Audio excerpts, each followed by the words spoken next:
आपण बघा स्विफ्ट चार्टवर विद्यार्थी उपस्थिती त्या ठिकाणी नोंदत असतो। आता शिक्षकांची उपस्थिती देखील त्या ठिकाणी आपल्याला नोंदवायची आहे। या ठिकाणी स्विफ्ट चार्ट अपडेट झालेले आहेत। स्विफ्ट चार्टवर आल्यानंतर या ठिकाणी स्मार्ट उपस्थिती असते बघा। आपण नेहमीप्रमाणे विद्यार्थ्यांची स्मार्ट उपस्थिती करत असतो। तर याला ठिकाणी मी आता बघा या ठिकाणी या स्मार्ट उपस्थितीला या ठिकाणी मी क्लिक करतो। या ठिकाणी हे अपडेट झालेले बघा। आता हे जे होम मेनू बघा, होम मेनूला या ठिकाणी मी क्लिक करतो। आता बघा हे येण्या अगोदर या ठिकाणी सुरुवात करत असाल तर सर्वात अगोदर आप तुमच्या शाळेचा UDAS कोड क्रमांक टाकावा लागते। या ठिकाणी मी अपडेट झालेलं बघा, मी अपडेट करून घेतलेलं आहे। सर्वात अगोदर या ठिकाणी आपल्या शाळेचा UDAS क्रमांक टाकावा लागते।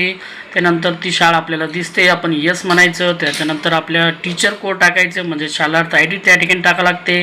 नंतर आपलं नाव त्या ठिकाणी येते, त्याला यस म्हणायचं आणि पुढे जायचं। त्याच्यानंतर आपण होम मेन्यूवर येऊया बघा। हे जे हे 4 बॉक्स दिसतात तुम्हाला, याला ठिकाणी मी क्लिक करतो।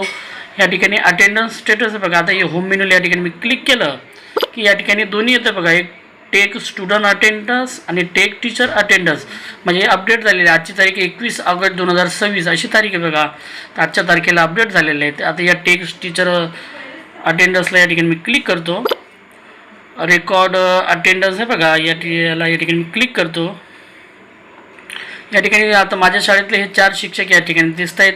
प्रिन्सिपाल नेम या ठिकाणी वरती दिसते, हेडमास्टरचं नाव दिसते।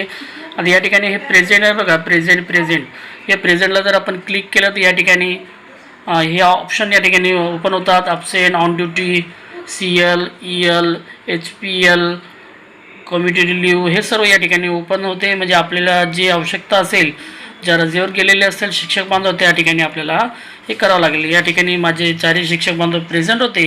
या ठिकाणी प्रेझेंट हे सर्व प्रेझेंट आलेलं बघा। फक्त आपल्याला सबमिट ऑप्शनला या ठिकाणी क्लिक करावं लागेल। खूप सोपं आहे। याला या ठिकाणी मी सबमिट ऑप्शनला या ठिकाणी क्लिक करतो। या ठिकाणी all done, teachers attendance for school, माझ्या शाळेचा UDAS क्रमांक येते, हॅज बीन सबमिटेड। अशा प्रकारे या ठिकाणी सबमिटेड होऊन जाते।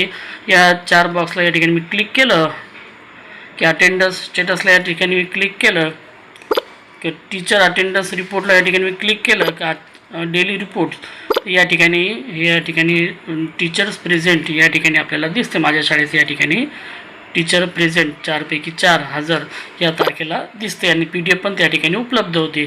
अशा प्रकारे आता आपल्याला स्मार्ट उपस्थिती म्हणजे स्विफ्ट चार्टवर आता आपल्या शिक्षक बांधवांची स्मार्ट उपस्थिती पण त्या ठिकाणी आलेली आहेत। अशाच प्रकारचे व्हिडिओ आवडल्यास व्हिडिओ लाईक, शेअर आणि सबस्क्राईब करायला विसरू नका। थँक्यू।